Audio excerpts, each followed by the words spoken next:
Hello दोस्तों, मैं रोहित स्वामी स्वागत करता हूं आप सभी का आपके अपने YouTube चैनल बहादुर एकेडमी पर। दोस्तों, मैं आपके सामने पेश हो गया हूं। साइंस का हम टॉपिक चल रहा था, कौन सा? रेस्पिरेटरी सिस्टम, श्वसन तंत्र चल रहा था। श्वसन तंत्र का हमारे 2 पार्ट कंप्लीट हो गए थे। आज हम पार्ट करेंगे 3rd पार्ट की। तीसरे पार्ट के बारे में, श्वसन तंत्र के बारे में अध्ययन करेंगे।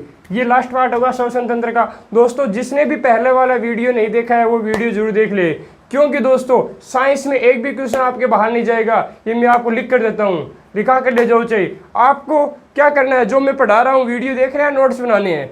नोट्स बनाते रहो, रिवीजन करते रहो, बस और कुछ नहीं करना, और पढ़ते रहो। मजे आ जाएंगे दोस्तों, एग्जाम दोगे ना तभी मजे आ जाएंगे। तो दोस्तों, हमारा टॉपिक चल रहा था श्वसन तंत्र। कौन सा? श्वसन तंत्र। पार्ट कौन सा है? 3rd है। पार्ट कौन सा है? 3rd है। और ये साइंस बाय रोहित सर, ये क्या है? मेरा फेसबुक पेज है। फेसबुक पेज को अगर मेरे को आप फॉलो करना चाहते हो तो मेरा फेसबुक पेज है साइंस बाय रोहित सर। अब चलो देखते हैं।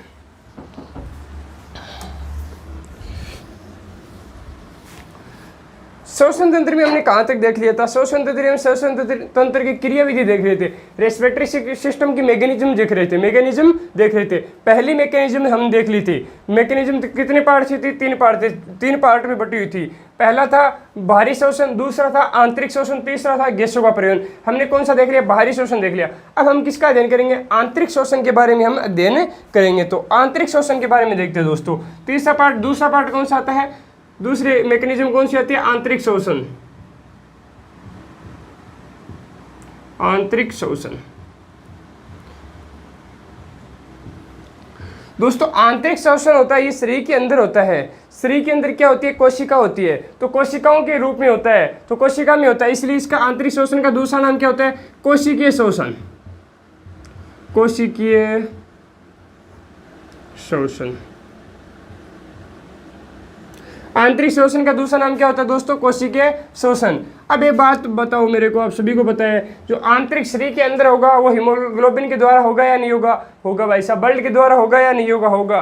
तो ये क्या है? शरीर के अंदर होता है, हीमोग्लोबिन के द्वारा होता है। वो श्वसन कौन सा कहलाता है? आंतरिक श्वसन कहलाता है। फिर क्या हुआ दोस्तों? फिर आंतरिक श्वसन को क्या कर दिया? 2 भागों में बांट दिया गया। कितने भागों में? 2 भागों में। पहला दोस्तों किस हिसाब से बांटा इसको?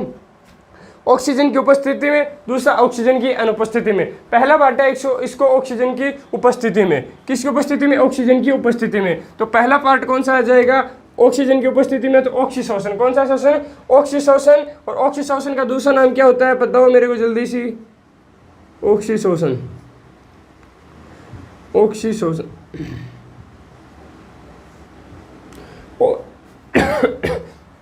ऑक्सीश्वसन का दूसरा नाम होता है दोस्तों वायवीय श्वसन। क्या बोलते हैं इसे? वायवीय श्वसन। वायवीय श्वसन। ऑक्सीश्वसन का दूसरा नाम क्या होता है दोस्तों? वायवीय श्वसन होता है। ये किसकी उपस्थिति में होता है दोस्तों? ऑक्सीजन की उपस्थिति में होता है। O2 की उपस्थिति में होता है। ऑक्सीजन की उपस्थिति में होता है O2 उपस्थित। अब बात करते हैं दूसरा। ये ऑक्सीजन की उपस्थिति में होता है, दूसरा होता है ऑक्सीजन की अनुपस्थिति में। तो इसको ऑक्सीजन श्वसन बोलते हैं, उस दूसरे क्या बोलते हैं? अनोक्सी श्वसन। क्या बोलते हैं? शाबाश, क्या बोलते बोलो? अनोक्सी श्वसन। अनोक्सी श्वसन। ये वायवीय श्वसन होता है, तो ये कौन सा होगा? अवायवीय श्वसन।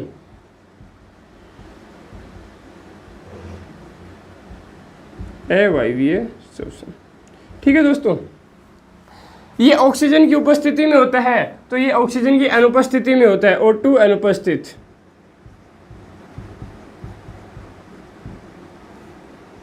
O2 अनुपस्थित होता है। इसमें क्या होता है? O2 उपस्थित होता है। O2 क्या होता है? उपस्थित होता है। फिर क्या हुआ दोस्तों? जब हम ग्लूकोज की अभिक्रिया ऑक्सीजन की उपस्थिति में कराते हैं तो हमें ये रिएक्शन प्राप्त होती है। चलो कराते हैं। ऊर्जा प्राप्त होती है, शरीर में जो ऊर्जा होती है, एनर्जी प्राप्त होती है, वो प्राप्त होती है। कितनी प्राप्त होती है, किस प्रकार प्राप्त होती है, उस सभी का हम अध्ययन करेंगे। चलो देखते हैं। देखो मेरी तरफ, मैंने क्या बोला? ऑक्सीजन की उपस्थिति में होती है। ग्लूकोज का सूत्र क्या होता है? C6H12O6 की अभिक्रिया ऑक्सीजन की उपस्थिति में कराता हूँ, 6O2 की उपस्थिति में कराता हूँ, तो मुझे क्या प्राप्त होता है? 6CO2 प्लस मुझे क्या प्राप्त होता है? 6CO2 प्लस जल प्राप्त होता है। 6H2O प्लस ऊर्जा ये प्राप्त होती है। जब मैं ग्लूकोज की अभिक्रिया, इसको क्या बोलते हैं, ग्लूकोज, जब मैं ग्लूकोज की अभिक्रिया ऑक्सीजन की उपस्थिति में कराता हूं तो मुझे कार्बन डाइऑक्साइड व जल प्राप्त होता है और प्लस क्या प्राप्त होती है, ऊर्जा प्राप्त होती है। अब बात करते हैं जो प्राप्त ऊर्जा है, जो प्राप्त ऊर्जा है वो कितनी प्राप्त होती है, बताओ कितनी प्राप्त होती है। दोस्तों ध्यान रखना, जो प्राप्त ऊर्जा होती है वो 686 कैलोरी प्राप्त होती है, किलो कैलोरी प्राप्त होती है, 686 किलो कैलोरी। 686 किलो कैलोरी को जूल में चेंज करते हैं तो 2867 किलो जूल प्राप्त होता है, 2867 किलो जूल। दोस्तों एक बात बता दूं मैं, जो एक वो एटीपी होता है ना, अब एटीपी में बात करेंगे कि एटीपी कितना प्राप्त होता है, तो शुद्ध लाभ होता है वो हमें, शुद्ध लाभ हमें 38 एटीपी प्राप्त होता है। तो एक एटीपी होता है दोस्तों उस 7.3, एक एटीपी 7.3 किलो कैलोरी प्रति मोल के बराबर होता है, किलो कैलोरी प्रति मोल के बराबर होता है। 38 एटीपी प्राप्त हो गए। अब बात करते हैं एटीपी की फुल फॉर्म क्या होती है। दोस्तों एटीपी की फुल फॉर्म होती है एडिनोसिन ट्राइफॉस्फेट, एडिनोसिन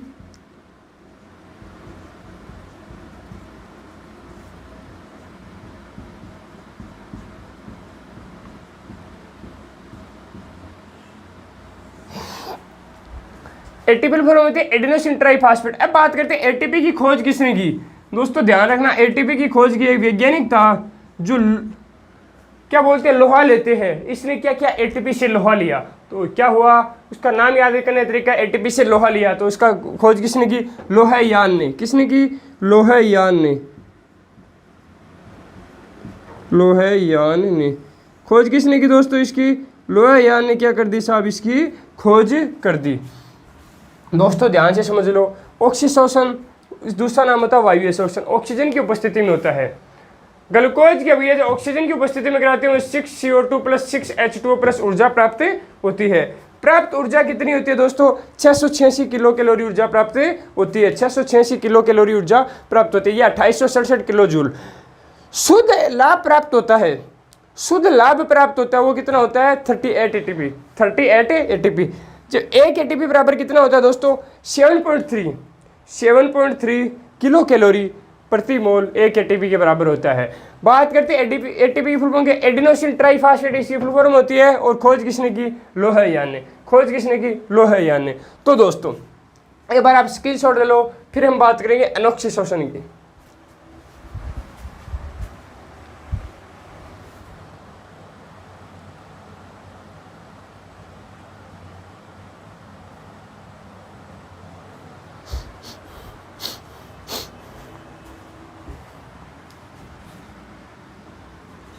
ले लिया होगा दोस्तों आपने स्क्रीनशॉट। चलो अब बात करते हैं अनोक्सी शोषण की।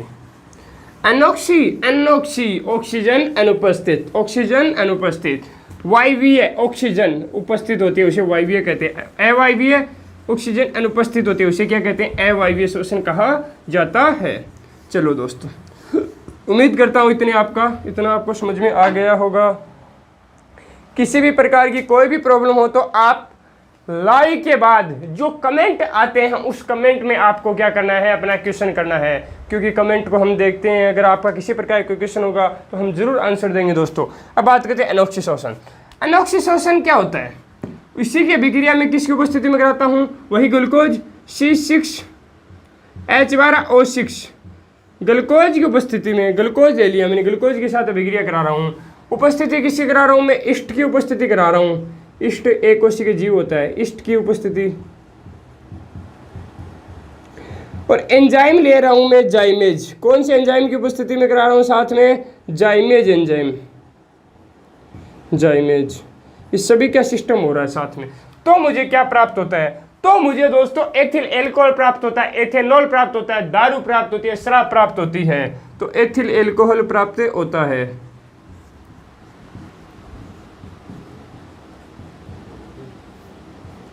एथेनॉल प्राप्त होता है, एथिल एल्कोहल प्राप्त होता है, एथेनॉल प्राप्त होता है, और इसका सूत्र पता ही आपको C2H5OH, C2H5OH। और प्लस में क्या प्राप्त होती है हमें, प्लस में कार्बन डाइऑक्साइड प्राप्त होती है। मतलब क्या हुआ, जब मैं एनॉक्सियो शोषण में ग्लूकोज की अभिक्रिया ईस्ट की उपस्थिति में कराता हूँ तो मुझे क्या प्राप्त होती है, शराब प्राप्त होती है, शराब प्राप्त होती है। मतलब इसका निर्माण क्या होता है, शराब बियर निर्माण में इसका उपयोग होता है, शराब बियर का निर्माण, शराब बियर का निर्माण। उम्मीद करता हूँ दोस्तों इतना आपके समझ में आ गया होगा। अब क्या करूँ मैं, अनोक्सी शोषण चल रहा है, अभिक्रिया को किसके कराऊंगा, वही ग्लूकोज, ग्लूकोज की उपस्थिति में अभिक्रिया कराऊंगा। और किसकी उपस्थिति में, लैक्टोबैसिलस नामक जीवाणु की उपस्थिति में कराऊंगा, लैक्टोबैसिलस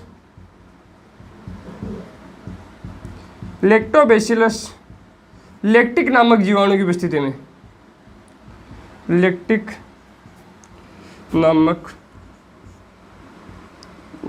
जीवाणु की उपस्थिति में, लैक्टोबैसिलस लैक्टिक नामक जीवाणु की उपस्थिति में जब अभिक्रिया कराता हूं तो मुझे क्या प्राप्त होता है, लैक्टिक अम्ल प्राप्त होता है। लैक्टिक अम्ल क्या कहता है, दूध को दही में चेंज करता है, तो मुझे लैक्टिक अम्ल प्राप्त होता है,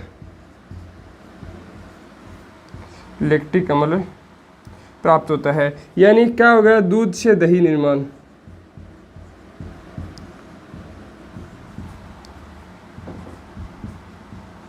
लैक्टिक अम्ल की उपस्थिति में दोस्तों क्या होता है, लैक्टिक अम्ल दूध से दही निर्माण होता है, तो मांसपेशी होता है ना, इसमें एंठन उत्पन्न हो जाता है, यानी कठोर हो जाती है। ये क्वेश्चन के रूप में आपको लिखाऊंगा, जब इंपॉर्टेंट फैक्ट लिखाऊंगा लास्ट में तब लिखाऊंगा ये बात। तो दोस्तों ध्यान रखना, अनोक्सी शोषण में क्या करना है, अनोक्सी शोषण में आपको इतना ध्यान रखना है, O2 की अनुपस्थिति में होता है, अवायवीय शोषण भी कहते हैं। लैक्टोबैसिलस लैक्टिक नामक जीवाणु की उपस्थिति में होता है, लैक्टिक अम्ल प्राप्त होता है, दूध से दही का निर्माण होता है। उम्मीद करता हूं दोस्तों इतना आपकी समझ में आ गया होगा। तो अगर समझ में आ गया तो एक बार स्क्रीनशॉट ले लो दोस्तों, फिर आगे बढ़ता हूं मैं।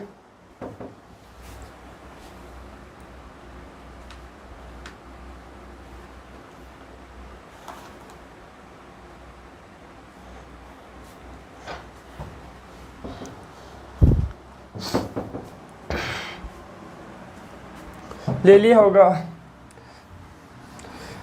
3 नंबर कौन सा आएगा, क्रियाविधि में मैकेनिज्म में 3 नंबर कौन सा आएगा दोस्तों, 3 नंबर आएगा गैसों का परिवहन।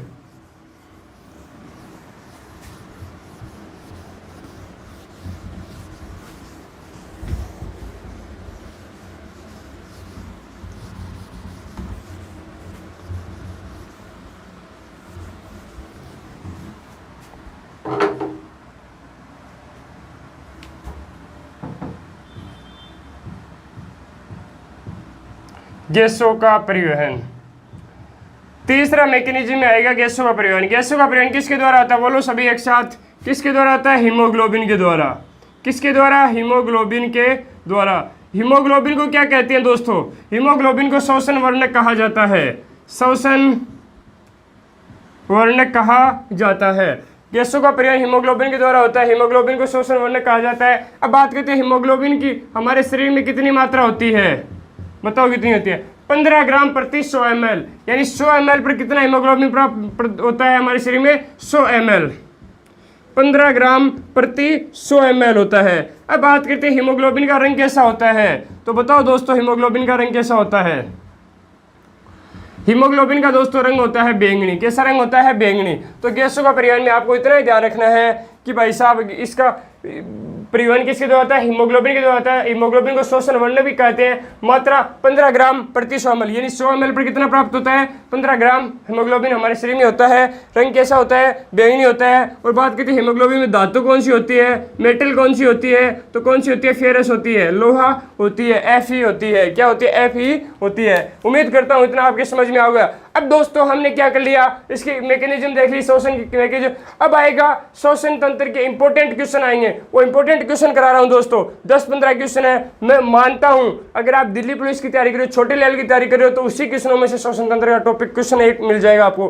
तो इसके बाद हम पढ़ेंगे इसके क्वेश्चंस, तो उसको अभी भी मेरे साथ जुड़े रहिए और क्वेश्चन का अध्ययन कीजिए। एक बार आप स्क्रीनशॉट ले लीजिए, फिर क्वेश्चन की ओर बढ़ते हैं हम।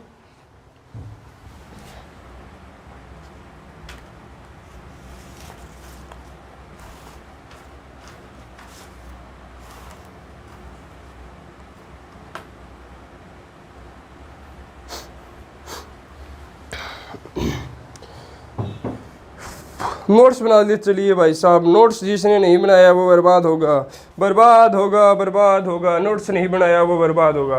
क्यों नोट्स बनाते हैं ना तो दोस्तों आपके मजे बन जाएंगे, रिवीजन हो जाएगा। नोट्स बनाते चलिए, एक बार नोट्स बनाए जिंदगी भर का काम खत्म। उसको पढ़ते रहिए, रिवाइज करते रहिए। अब बात करते हैं 3 नंबर, क्या आएंगे इंपॉर्टेंट क्वेश्चंस। श्वसन तंत्र के इंपॉर्टेंट क्वेश्चंस के बारे में हम देखते हैं। चलो जुड़े रहो मेरे साथ। एक बार अपने लाइव सेशन को जरूर शेयर कर दीजिए। एक बार दबाकर WhatsApp status, Instagram, Facebook ID सभी पर आप इसको शेयर कर दे। और दोस्तों अगर मेरे से आप फेसबुक पर, इंस्टाग्राम पर किसी पे भी जुड़ना चाहते हैं तो मेरी आईडी मिलेगी रोहित स्वामी चूरू के नाम से मेरी आईडी मिलेगी। इंस्टाग्राम आईडी मिलेगी रोहित स्वामी चूरू, फेसबुक आईडी मिलेगी रोहित स्वामी चूरू, फेसबुक पेज मिलेगा साइंस बाय रोहित सर। अगर मेरे से आप जुड़ना चाहते हैं तो इसको आप फॉलो कर सकते हैं। अब दोस्तों आप इसमें फॉलो कर सकते हैं। अगर आप पर्सनल तरीके से व्हाट्सएप पे जुड़ना चाहते हैं तो आप मेरे नंबर देख सकते हैं।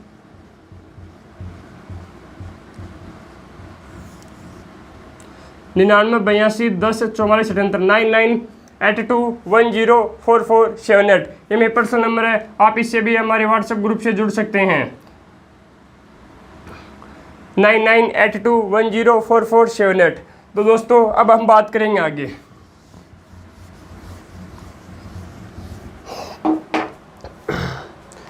किसकी बात कर रहे थे हम? श्वसन तंत्र के इंपॉर्टेंट क्वेश्चंस की।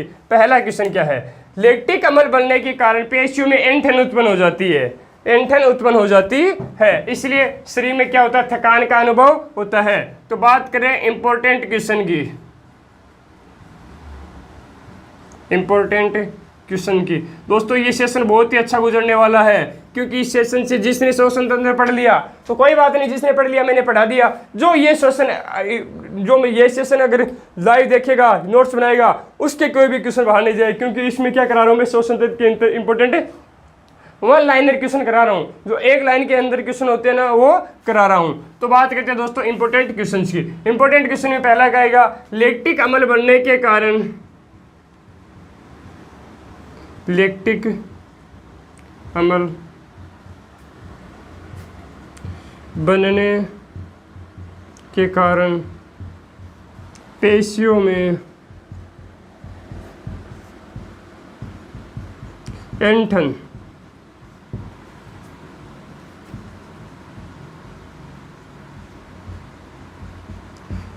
लैक्टिक अम्ल बनने के कारण पेशियों में ऐंठन उत्पन्न हो जाती है, जिससे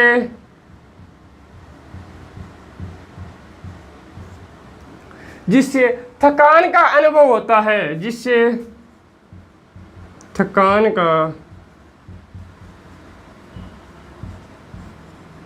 अनुभव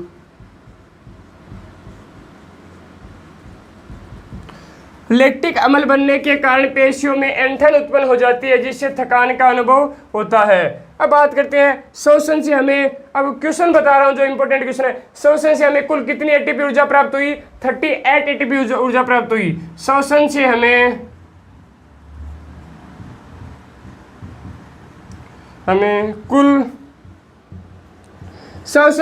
कुल 38 एटीपी 38 एटीपी ऊर्जा प्राप्त हुई। 38 एटीपी शुद्ध ऊर्जा प्राप्त हुई। 38 एटीपी का शुद्ध लाभ प्राप्त हुआ, का शुद्ध लाभ होता है या प्राप्त होता है। आगे देखते हैं, चलो आगे। श्वसन में हम रिएक्शन किससे कराई थी? ग्लूकोज की उपस्थिति में कराई थी। श्वसन का प्रारंभिक पदार्थ कौन सा होता है? ग्लूकोज होता है। तो अगला क्वेश्चन बन गया, श्वसन का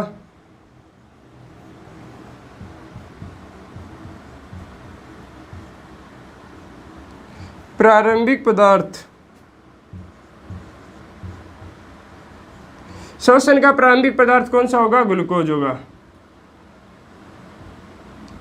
ग्लूकोज C6H12 O6। इसी की उपस्थिति में हमने अभिक्रिया कराई थी ना, किसके साथ कराई थी? ऑक्सीजन की उपस्थिति में कराई, ऑक्सीजन के साथ कराई थी, ये अभिक्रिया कराई थी ना। इसी की एक उसी इष्ट की उपस्थिति में जाइमेज नामक एंजाइम की उपस्थिति में, जाइमेज नामक एंजाइम की बात हूँ। जाइमेज पृथ्वी पर प्रकृति पर खोजा गया पहला एंजाइम कौन सा है? जाइमेज एंजाइम है। और ग्लूकोज की अभिक्रिया लैक्टोबैसिलस नामक जीवाणु की उपस्थिति में कराई तो मुझे क्या प्राप्त हुआ? लैक्टिक अम्ल प्राप्त हुआ।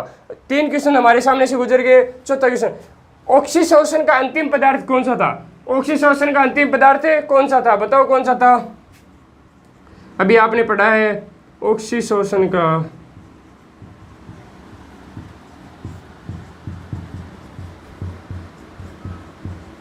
अंतिम पदार्थ। ऑक्सीशोषण का अंतिम पदार्थ था CO2 plus H2, carbon dioxide plus जल। ऑक्सीशोषण का देखा है तो अब हमें एनॉक्सीशोषण का भी पता होना चाहिए, नहीं होना चाहिए? होना चाहिए। एनॉक्सीशोषण का अंतिम पदार्थ एथिल एल्कोहल प्लस लैक्टिक अम्ल, या एथिल एल्कोहल क्या बोलते हैं? एथेनॉल। एथिल एल्कोहल लिख लेना, या एथेनॉल या लैक्टिक अम्ल। लैक्टिक अम्ल, एथेनॉल या लैक्टिक अम्ल। इतना समझ में आ गया दोस्तों? बस स्क्रीनशॉट ले लो, फिर आगे क्वेश्चन कराता हूं मैं।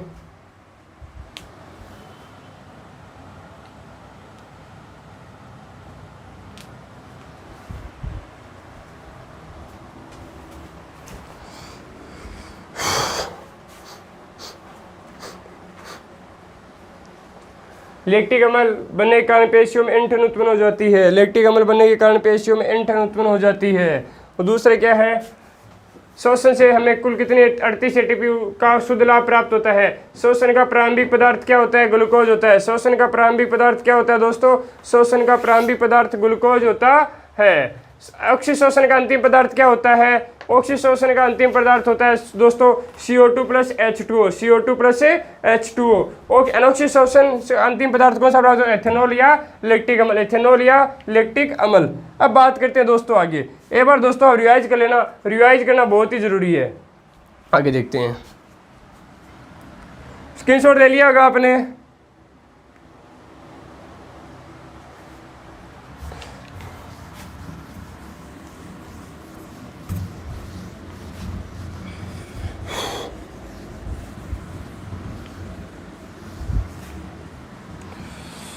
अब बात करते हैं फेफड़ों की वायु क्षमता होती है, उसको किस में मापा जाता है?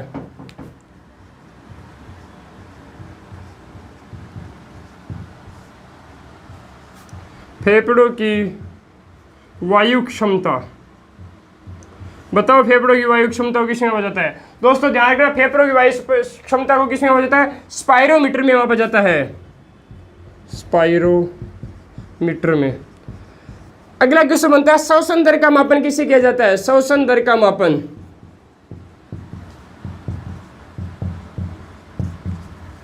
श्वसन दर का मापन किससे किया जाता है? श्वसन दर का मापन किया जाता है दोस्तों रेस्पिरोमीटर से।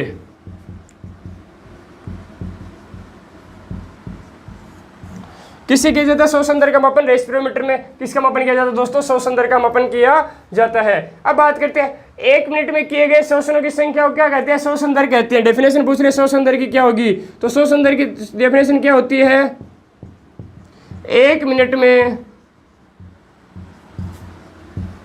किए गए 1 मिनट में किए गए श्वसनों की संख्या।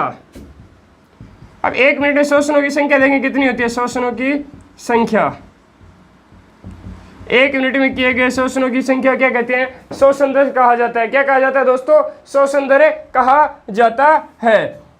अब बात करते हैं श्वसन दर 1 मिनट में कितना किया जाता है? बाल्यावस्था में श्वसन कितना होता है बताओ? 1 मिनट में बाल्यावस्था में कितना होता है? बाल्यावस्था में श्वसन कितना होता है 1 मिनट में? दोस्तों ध्यान रखना 40 से 70 श्वास प्रति मिनट। 40 से 70 श्वास, 40 से 70 श्वास प्रति मिनट, 40 से 70 श्वास प्रति मिनट क्या होता है? बाल्यावस्था में होता है। अब बात करते हैं वयस्क अवस्था में। हम कौन सी अवस्था में हैं? वयस्क अवस्था में। वयस्क अवस्था में आते ही क्या करने लग जाते हैं? नौकरी की तैयारी करने लग जाते हैं। और इस बार तो हमें कुछ भी हो जाए, नौकरी लगना है, दिल्ली पुलिस लगना है, SSC लगना है, रेलवे लगना है, कुछ भी फाइट करना है। वयस्क अवस्था में कितनी होती है? ध्यान रखना दोस्तों 12 से 18 श्वास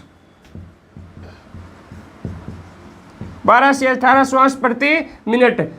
अगर 12 से 18 ऑप्शन पूछ ले, ऑप्शन दे दे 15, 16, 17, 18, तो क्या करोगे आप? 18 को टिक करोगे। कितना करोगे? 18 को टिक करोगे।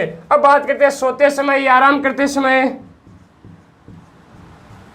वैश्विक अवस्था में हो गया, अब आराम कर रहे हैं, कोई मेरा बेटा सो रहा है, सोते समय या आराम, सोते समय या आराम करते समय श्वास कितना होता है प्रति मिनट? तो ध्यान रखना दोस्तों, 25 श्वास प्रति मिनट।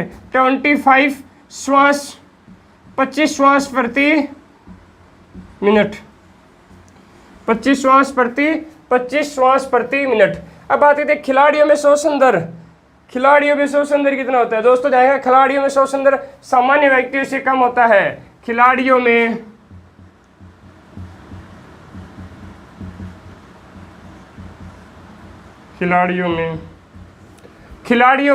श्वसन दर सामान्य व्यक्तियों से कम होता है। खिलाड़ियों में श्वसन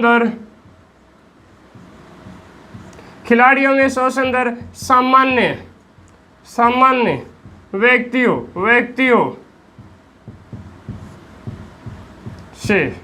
से कम होता है। खिलाड़ियों में श्वसन दर सामान्य व्यक्तियों से कम होता है। ध्यान रखना दोस्तों, विराट कोहली है, एक मैं हूं। विराट कोहली सुबह 4 बजे उठकर क्या करता है? प्रैक्टिस करता है। उसका श्वसन दर कम होगा मेरी तुलना में। तो ध्यान रखना, खिलाड़ियों में श्वसन दर सामान्य व्यक्ति से क्या होता है? कम होता है। अगला क्वेश्चन बनेगा, सबसे इंपॉर्टेंट क्वेश्चन है दोस्तों ये, फेफड़ों की वायु क्षमता किसमें मापी जाती है? तो बोला स्पायरोमीटर में। श्वसन दर का मापन एस्पिरोमीटर में। श्वसन दर 1 मिनट में किए गए श्वसनों की संख्या क्या कहलाती है? श्वसन दर कहलाती है। बाल्यावस्था में पूछे तो बाल्यावस्था में क्योंकि 40 से 70 श्वास प्रति मिनट।